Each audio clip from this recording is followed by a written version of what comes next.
Hi everyone, I hope everyone is doing well. Welcome to the YouTube lecture on the latter part of early American government and research brief number 1. We're going to be looking at the Articles of Confederation and ultimately its subsequent failures.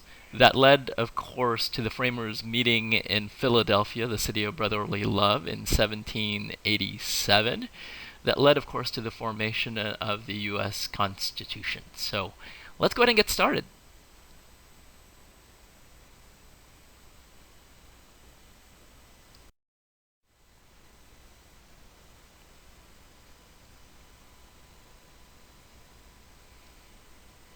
Okay, remember that the very first government that the United States established was not the U.S. Constitution. In fact, what they established was the Articles of Confederation. This was the document that allowed each state to adopt their own, in a way, separate constitution, with the Articles of Confederation being the overarching um, system of government. It was the very first attempt to create a united government here in the United States of America. In fact, the term the United States of America was coined in the Articles of Confederation.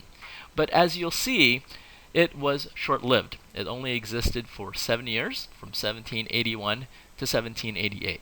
So the question is why did it only last for that short period of time? That's what we're going to talk about today.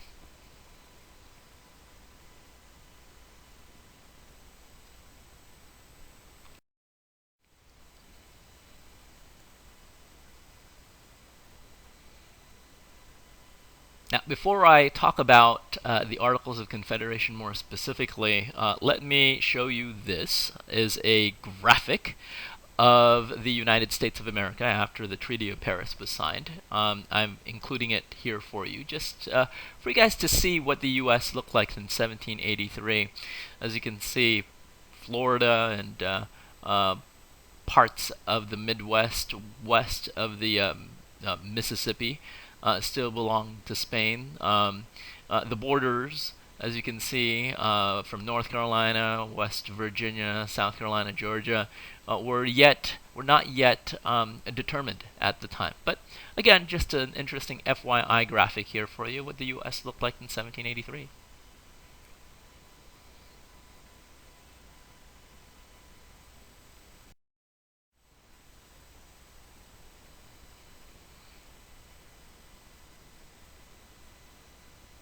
Okay, let's get down to business. So why didn't the Articles of Confederation not last?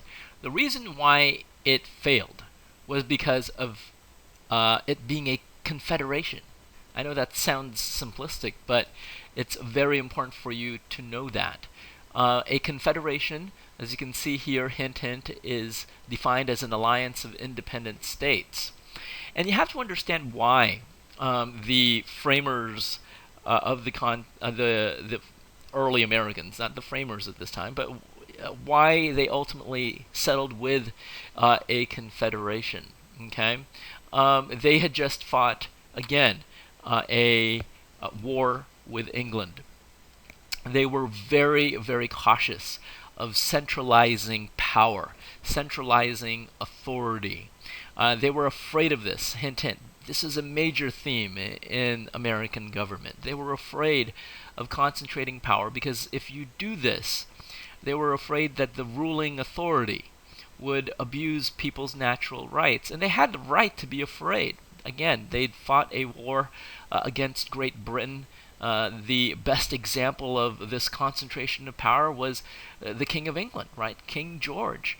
If power belongs in the hands of a few or one person, in all likelihood, they're going to abuse that power to trample upon, again, people's natural rights. And as such, the states here developed a confederation where power, if you look at the graphic, and I'm looking at the bottom third of the graphic under confederation, where power lied with the states. And this was a major problem for the Articles of Confederation. The fact that power lied with the states and not the central government left the central government weak. And I'm going to repeat that statement throughout the remaining part of this lecture, folks, because that is important for you to understand, right? Under a confederation, power lies with the states, thereby making the central government weak. And as you can see from this graphic, whichever institution is in the middle, that's where, in fact, power reigns, where power emanates from. So under a confederation, like I said, power lies with the states. The people elect the representatives to the states, but it is the states that empower the central government. If you look in the middle graphic, what you see here is a unitary system. And this is very similar to a monarchy per se. You can actually take that building that looks like the Capitol Hill there and replace it with a crown, and it would mean the same thing. It is the British Crown, or the central government in this case, empowering both the people and local and regional governments. Okay? Power emanates again from that central authority. What we have today, folks, as you can see, power resides with the people. In the federal system that we have today, okay, the people empower the states. Okay, we elect our own state representatives, and we also empower our national Congress. Okay, we empower again the central government, and this is going to be important as we move forward with the story. As I said, that the Articles of Confederation failed because it was a confederation. Power lied again with the states, thereby making the central government weak. And how the U.S. Constitution, in a way, changed that system from a confederation to a federal system.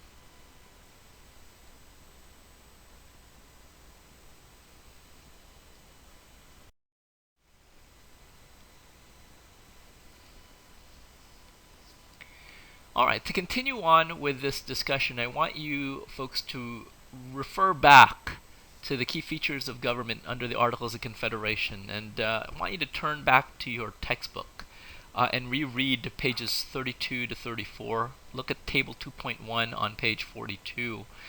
And if you do this, this lecture again becomes a little bit more clearer to you.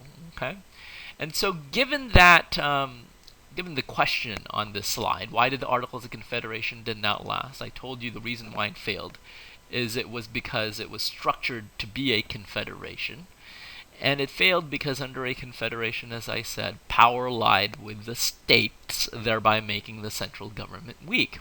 And in fact, those two premises, folks, okay, those two conclusions that in fact I gave you is what's outlined in the next two bullet points here. Okay, state governments under the Articles of Confederation were the basis of the central government's power, right? As I said, power lies with the states, thereby making the central government weak, right? To the next bullet point, power of the central government was limited.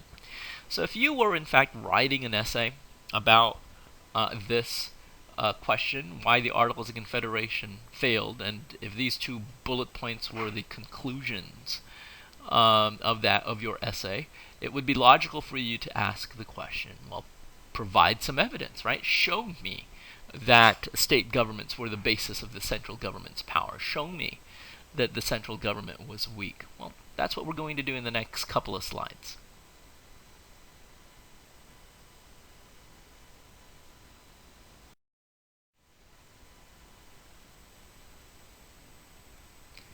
Okay, so state governments were the basis of the central government's power. Let me prove it to you. Okay, state legislatures selected and in fact paid the delegates.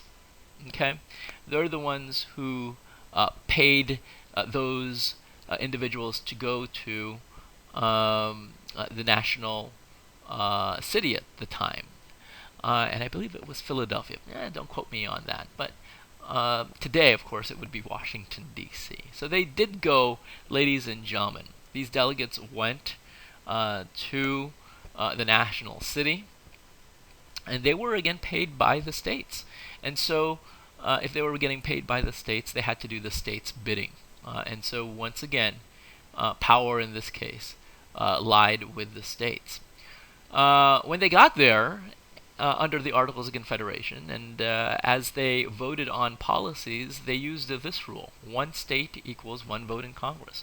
So regardless of whether Philadelphia sending 20 some odd delegates to Rhode Island's maybe 5, doesn't matter if Philadelphia sends 20, again, their votes were going to be counted evenly. Okay? One state equals one vote in Congress. So given that rule, in order to pass any measure under the Articles of Confederation requires 9 of the 13 states. And if you think about that, that is very difficult to do because it requires a supermajority. And so it was very rare under the Articles of Confederation to actually pass, again, national laws because of this 9-state requirement.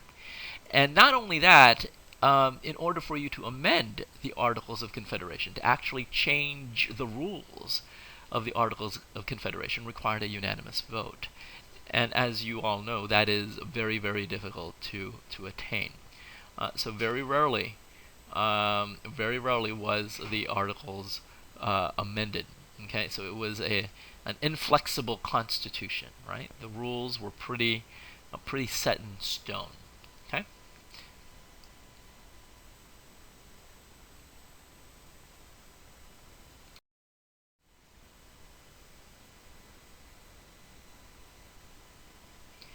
Okay, power of the central government was limited. How was this illustrated? Okay, the central government was a unicameral body. Okay? Only Congress, ladies and gentlemen, was the only branch that existed under the Articles of Confederation. There was no central national executive, so they had no president. There was no central national judiciary. And this was a major problem under the Articles of Confederation because if you don't have a president, how then were national laws executed? How were they implemented? How were they implemented uniformly? Well, it wasn't. It wasn't under the Articles of Confederation. Think about it. Once laws were passed by Congress, each governor of each state would be the one to implement that law. And each governor is going to interpret that law differently from other governors. So what you really had during the time of the Articles of Confederation was 13 different interpretations of the same law. And again, that becomes a huge problem, right? If you go from South Carolina to Georgia, the law, which again may be written the same, will be implemented and mean different things. So again, this was a big problem under the Articles of Confederation. No central national executive to formally and uniformly execute the law. There was no central national judicial branch. Okay, so let's just say, for example, that New York and New Jersey were trying to expand their territory westward. Since there was no national judiciary to mediate amongst the states, these two states could resolve their matters by going into war. Again, that is clearly not favorable and will cause clearly political instabilities in that region if that were to happen. All right, so there was no national judiciary again to negotiate or mediate amongst the states during the Articles of Confederation. So the following, Congress lacking these key powers, is the answer really to the first question of your research brief, and all of these were important for you to know, and really caused the demise of the Articles of Confederation because, once again, the central government remained weak. It was not strong enough, right, to bind the states together. First and foremost, hint, hint, the national government, in this case Congress, didn't have the power to collect taxes. And the fact that it wasn't able to do this meant that it couldn't even pay its own soldiers. Okay? For example, in Shays' Rebellion, Daniel Shays, in fact, fought for General George Washington. He didn't fight on behalf of one state, but he was part of the Continental Army that fought for all 13 states. And he was promised that he would be paid after the war. And unfortunately for him and many others like him, once the Articles of Confederation was established and Congress didn't have the ability to tax, he unfortunately wasn't paid. And as a consequence, he lost his farm. His farm had to be foreclosed on. Many of these soldiers were very upset. They marched to Boston State, to the Massachusetts State House, and they were wanting to overthrow the government. The rhetoric that they had was the same that they had during the Revolution, that this government was tyrannical. And I want you to understand from the context of history here that this was a very tumultuous period in our country's history, right? We've just fought a war to break away from England. We were starting on this grandiose experiment of establishing a democracy in the New World. And here, ladies and gentlemen, it was, about to fail. Okay? And the English looked at us, and I'm sure they were snubbing at us, saying, "I told you so." Okay? Men cannot rule themselves. They need a strong ruler, an authoritarian ruler, a king. So Washington was in fact called to quell Shays' rebellion, and he did come. And because the men had tremendous respect for Washington, Washington told the men to disperse, that they would again solve the problem, that eventually they will get paid.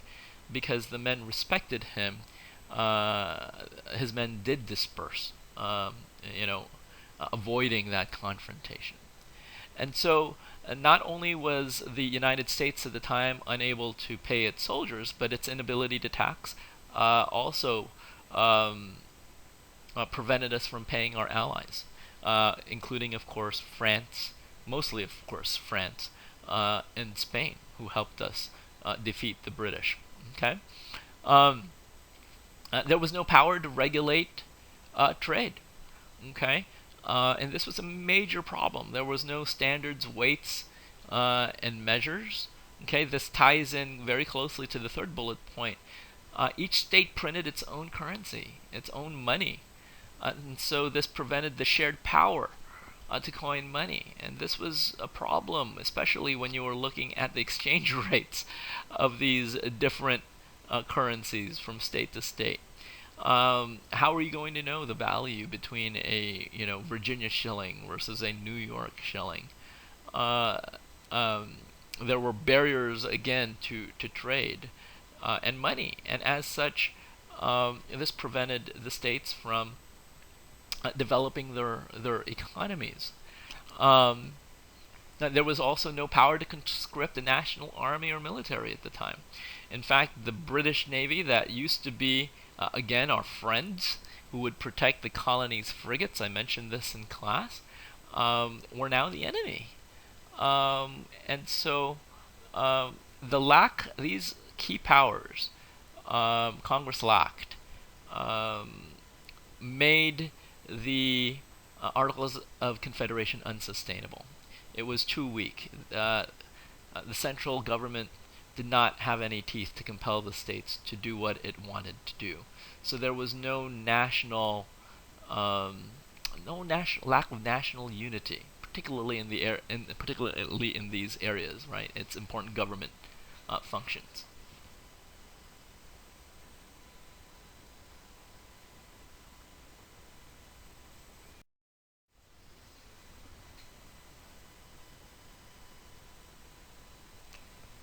Okay, as I've mentioned to you, all of those problems, the fact that, again, power lied with the states, thereby making the central government weak, led, of course, to this economic instability, right? This lack of security, both from both foreign and domestic threats. And this is where I want you folks to pull out the answers that you printed for research brief number 1. Since we're not in class, we're going to forego again this class activity and do it here online. And so what I want you folks to do is, as we go through the answers in the research brief, that if you did miss any key concepts that I'm going to explain here, make sure that you jot it down, right, in your answers, so you'll have the complete picture of what transpired during the Constitutional Convention. So with that said, let's go ahead and get started.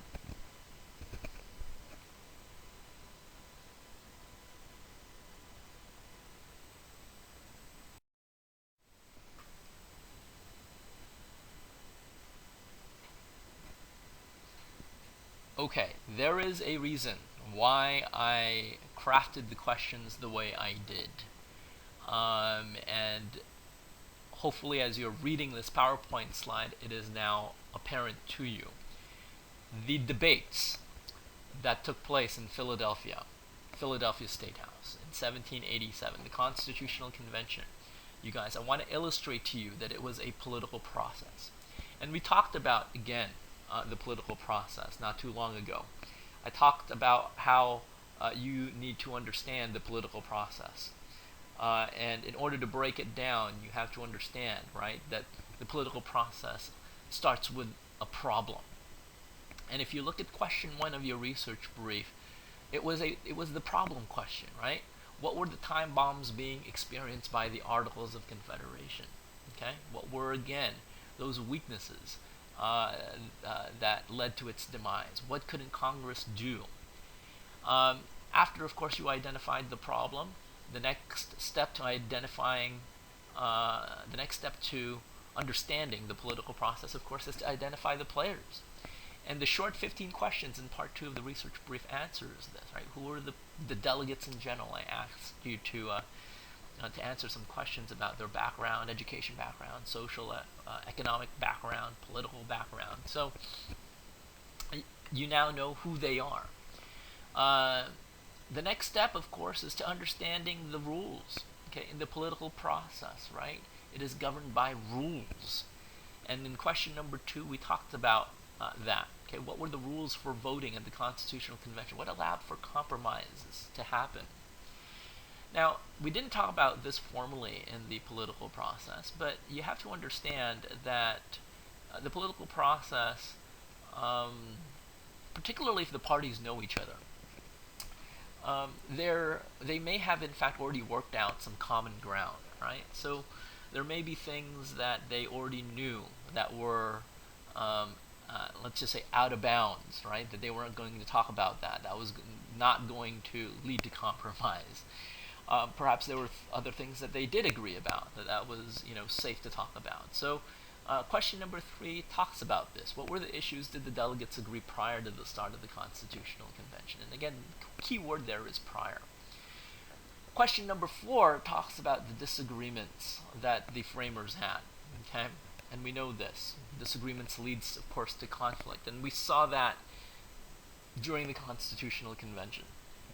There were times that, as Ezra Bowen described, that it would fail, right? That certain delegates would storm out of the convention, and again, nothing would get done. And thankfully, they did manage to compromise, which, of course, is question 5. Ultimately, what compromises did the delegates agree to? And of course, the compromises led to the creation of the U.S. Constitution. So as you can see, folks, there is logic to this assignment. Right? There's a reason why I crafted the questions this way. And once again, it's for me to illustrate to you that what happened during the Constitutional Convention was indeed, very much so, a political process.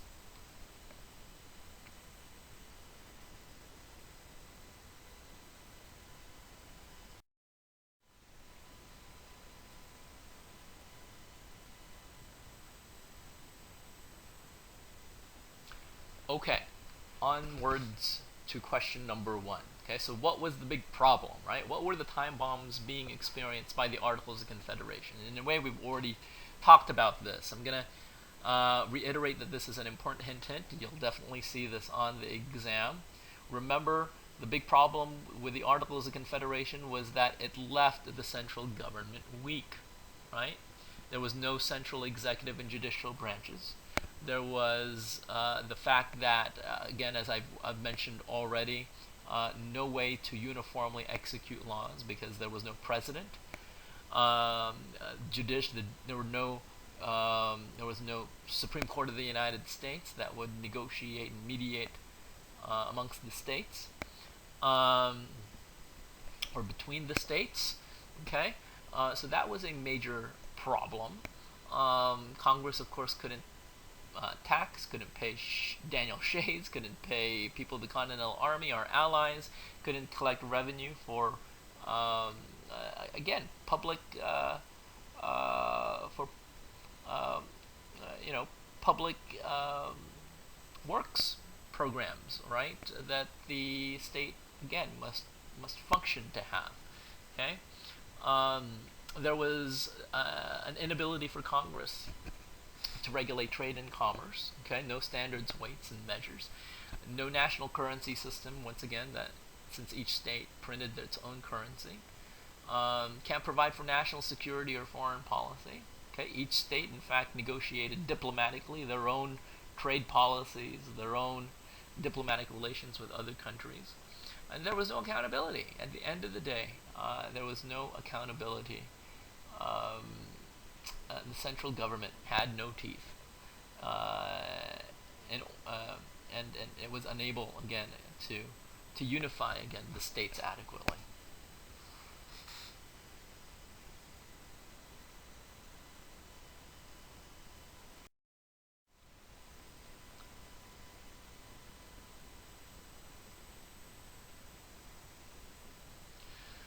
Okay, so who are the delegates in general? Who are the players, right? I think it's pretty obvious that these characteristics, I think, describe them aptly well, right? They were all white, of course. They were male, mostly men. In fact, all of them were men. Okay, they were wealthy and affluent. Okay, they were educated.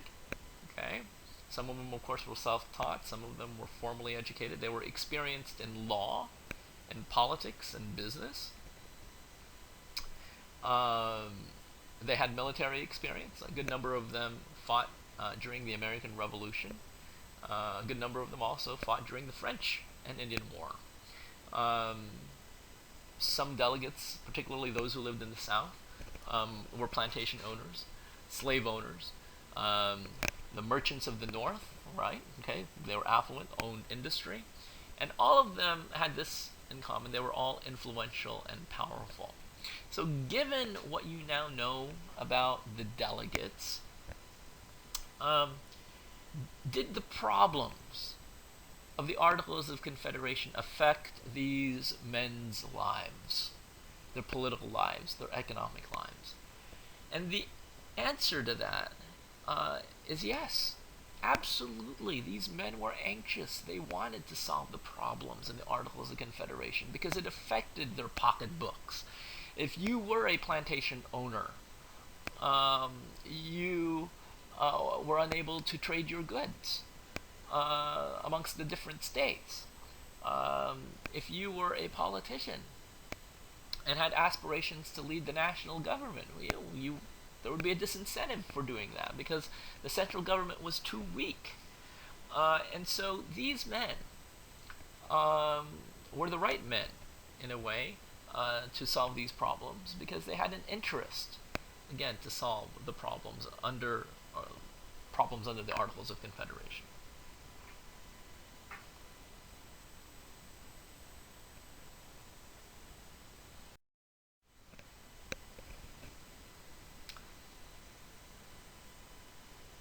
Okay, so let's turn our attention to question number 2. What were the rules for voting at the Constitutional Convention? Which rules made it possible for compromise to occur? Well, there was 3 that I was looking for.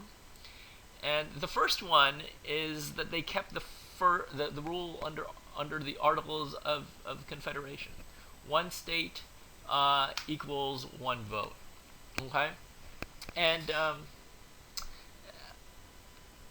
this is going to be interesting. Let me, in fact, just take a step back a little bit here and talk about the Constitutional Convention here from the perspective of the delegates in the Articles of Confederation. Remember that the states were the ones who sent the delegates to Philadelphia. And they were tasked just to revise the Articles of Confederation. Okay, that's going to be very important. Hint, hint. Okay, they were just tasked to revise the Articles of Confederation. Okay, the states never told them to change it, to dump it, to replace it with another system of government. Okay, but when they first, in fact, met in Philadelphia, one of the first order of business was to dump the Articles of Confederation and to start from scratch. In fact, a delegate from Virginia, Edmund Randolph, stood up and proposed that they would get rid of the Articles of Confederation and start all over. I want you to understand that this is important because no one in the room objected. Okay? It was a unanimous vote. And so at that point, they overthrew the government. I mean, literally, think about the significance of this. Remember what they were doing when they decided to do this wasn't necessarily legal, right? It may have been extra legal, but remember, they were subservient to the states, and the states didn't tell them to change it and get rid of it. Okay, they just asked it to revise it. But they did so, and there's an ironic twist here, ladies and gentlemen, because according to the Articles of Confederation, in order for you to amend it, you needed, of course, a unanimous vote. We talked about that in a previous slide. And what you'll notice here was that, and you should know this, there was one state that didn't show up during the debates, and that state, of course, was Rhode Island. Rhode Island was happy with the Articles of Confederation. The Articles of Confederation, understand, benefited small states, right? Under the Confederation, power lies with the states. So Rhode Island thought to themselves, we're not going to go to that convention. They can't do anything without us because, again, they won't have our say. But look what they did. Look what the remaining states did. They ignored Rhode Island.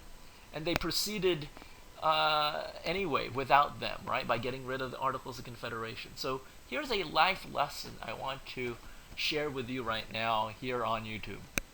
And it's an important one that you should instill because it's one of the most important ones that I teach. It is this idea that we should not be like Rhode Island, right? We shouldn't be like Rhode Island. We should show up, okay? If the political process affects us and we have an interest, we better show up. Because if we don't, ladies and gentlemen, and this is true in life, this is true in politics, if you don't have a voice, if you don't show up, other people are going to make decisions for you, are going to make your decisions for you. There's a wonderful saying, and I don't know who said it, but it applies, I think, really well with this lesson. And the saying goes something like this. If you are not at the table, right? If you are not at the table, you are part of the menu. Let that sink in for a moment, right? Let me repeat that. If you are not at the table, you are part of the menu. That's what happened to Rhode Island. Since they didn't show up, they didn't have a voice. And so the other states made their decisions for them. Okay? And so, folks, back to the slide, one state equals one vote. They kept that rule. And you'll find out when they ratified the new Constitution, they did it using this rule. They also, hint, decided that no vote on any matter would be binding until the final vote was taken, okay, at the end.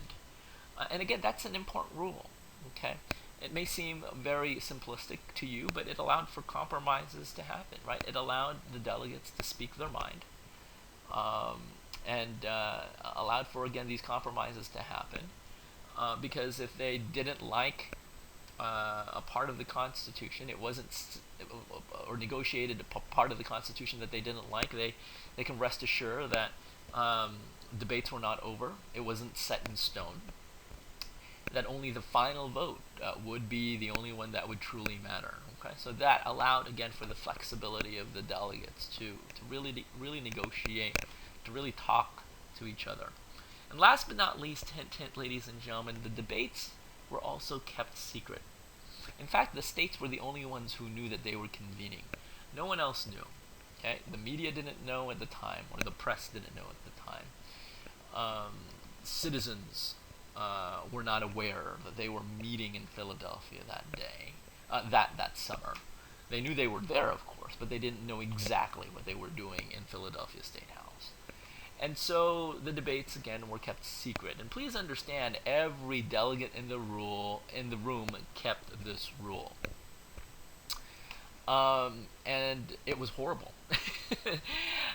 If you've ever been to Philadelphia or back east during the summers, you know that the weather is horrible, right? It is hot. It is humid. In fact, Philadelphia in 1787 experienced one of the hottest summers on record. And so these men, shut the blind, closed the blinds, locked the doors, and of course there was no air conditioning at the time. So these men had to work in these horrible conditions that, the way I'm describing it to you, hopefully you can understand, it wasn't the best environment for compromise. But they kept it secret, and there's two reasons why. Hint, hint. One was for political expediency. Okay? You read the article, right? There was one person, and we don't know who left their notes lying on the ground. If you recall, it was found by George Washington, right? And he was very upset at this. Remember, he was the president of the convention. He picked up the notes, he slammed it on his desk, and he basically, addressed everyone in the room and said, "Whose notes are these?" And made the comment that if the notes had been found by the press, what they were doing at the convention would be for naught. And so Washington asked whoever notes it was, right, for that person to claim it. And of course we know that no one claimed the notes, right? No one wanted the wrath of Washington. And so it was done for political expediency, like I said. Okay, they didn't want the press involved. They didn't want the people involved in this process because if you get the press involved, then it becomes much more difficult, right? They can't speak frankly. They wouldn't be able to speak openly about how they felt. And so, again, for political purposes, they did this. And here's the second theory, and the second theory aligns with much more of the elitist theory. And the idea was that the framers fundamentally distrusted the people like you and me. Most people at the time were uneducated, and since they believed that they were the best, they had the most wealth, they were the most educated, since they represented the people, that at the end of the day they could make this decision on behalf of everyone. Okay? And so there's an ironic twist to this, ladies and gentlemen, that I want you to understand. And it is this reason that the document that they created during this convention, that they put together, the U.S. Constitution, in the preamble, right, begins with three words: "We the people." In its creative process, ironically, left the people out of the process. Think about that, right? Isn't that ironic? Okay, and so keep that in mind. We'll definitely come back to that point. But let me go ahead and continue.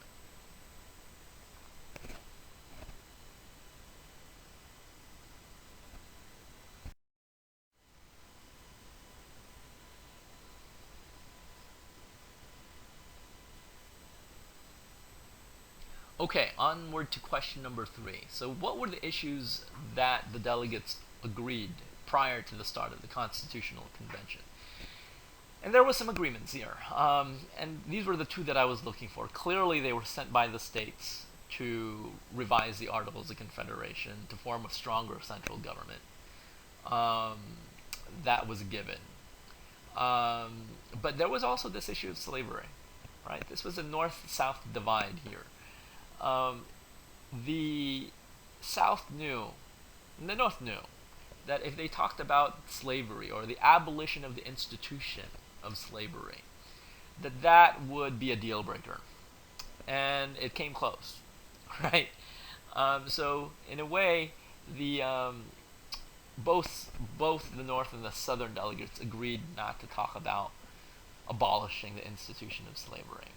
However, they did talk about, and what they did talk about was counting slaves, right, for political purposes. That's completely different from um, abolishing slavery. But as you'll see, it becomes controversial here. But it did lead to compromise.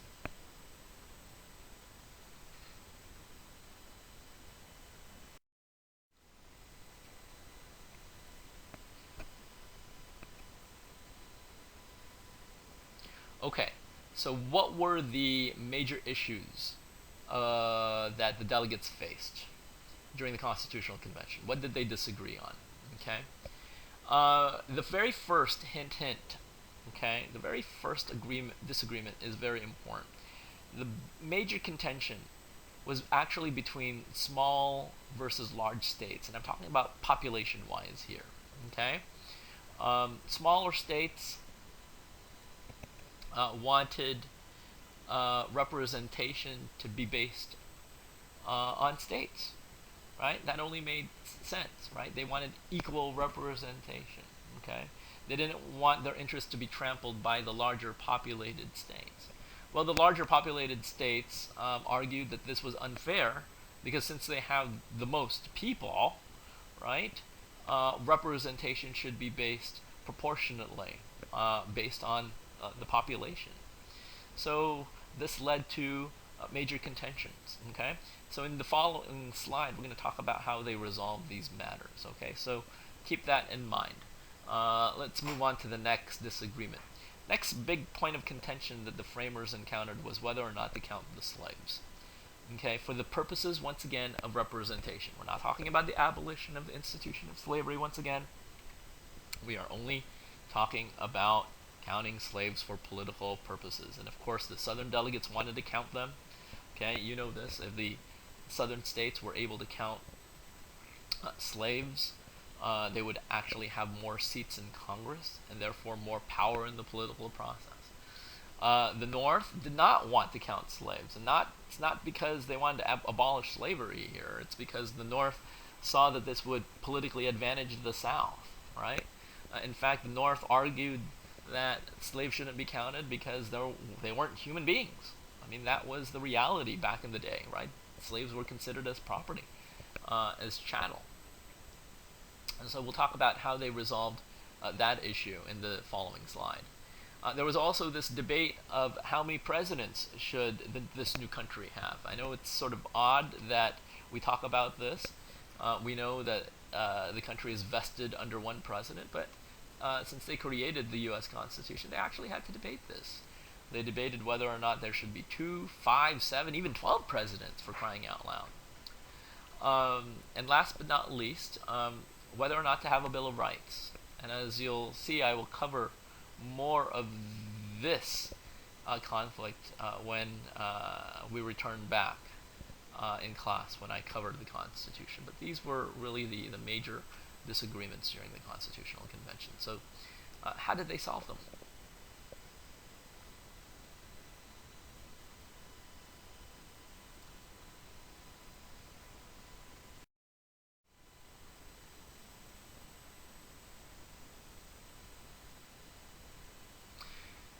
So the compromises. Here we go.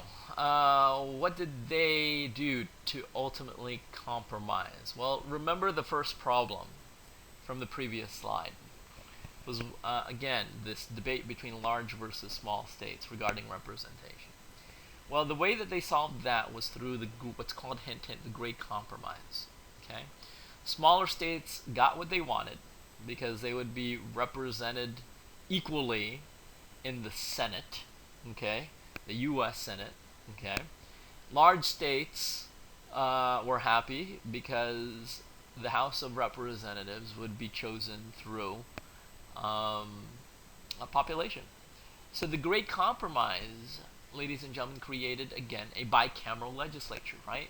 Two chambers that satisfied both interests. Like I said, the Senate satisfied the interest of smaller states, as I said, because each state, regardless of their population, will receive equal number of votes. And the House of Representatives would be based off of proportional representation and the number of people that they had in each state. So Virginia and New York at the time, who had greater populations, would have more votes in the House than do senators. Okay, then more votes in the House rather than smaller states that were again based of the senators. And of course today too, as you can see, regardless of the size of each state has two senators each, right? Okay? California has two senators. We have 37 million people. Rhode Island only has, I would say, 1 million people. It has two senators. Okay, so equality prevailed in the Senate. Proportional representation was achieved in the House. So the next one, how did they compromise regarding counting slaves? Well, fairly simple. The 3/5 compromise. Okay, where did they come up with that number? They just chose that number. And if you read the literature, it states that ultimately, if you count the slaves, each man, woman, and child slave, for the purposes of representation, it would have equalized the population both in the North and the South during this time. Okay, and so when did they count them? When do we count the people? We count them, of course, during the census. And that number, the census, folks, determines how many seats are allocated, okay, appropriated to the House of Representatives, right? That's why when they say be counted for the census, it means money to your state. In a way, that's true because, again, if you have more representation in Congress, the more opportunities they have to actually have the federal government appropriate funds to the state or to that district. So that's the 3/5 compromise. Okay, ironic too, right? They counted slaves for political purposes, but clearly they did not have political rights. There was also this sectional compromise, folks. Who would regulate trade is an important compromise here. Was it going to be states who were going to regulate trade, or was it going to be Congress to regulate trade? And please understand that there's some interests here. The South, who of course controlled the slave trade, wanted the states to control trade, and it's pretty obvious, right? They wanted to ensure that the slave trade continued for a long period of time. The North, on the other hand, didn't want states to regulate trade. They wanted Congress to regulate trade. And so they came together to compromise called the sectional compromise, where the North got what they wanted. Congress would regulate trade or interstate commerce, but the South also got what they wanted, in that they were given the ability to extend the slave trade for an additional 20 more years. Okay, that didn't mean that after 20 years slavery ended. Remember, that did not happen until the 13th Amendment was ratified in the Civil War. What it did mean is that we stopped importing any more slaves, okay, after 20 years. Last but not least, the executive compromise, okay, created a single executive. Okay, we'll talk much more about this when we talk about the presidency, but ultimately the framers acquiesced to Hamilton's proposal that there should only be one president. There's a reason to this. I don't talk about the Bill of Rights here. We'll talk about it once we talk about the U.S. Constitution when I return. But this is important for you to know. Here are the four major compromises that the framers worked out while they were in Philadelphia.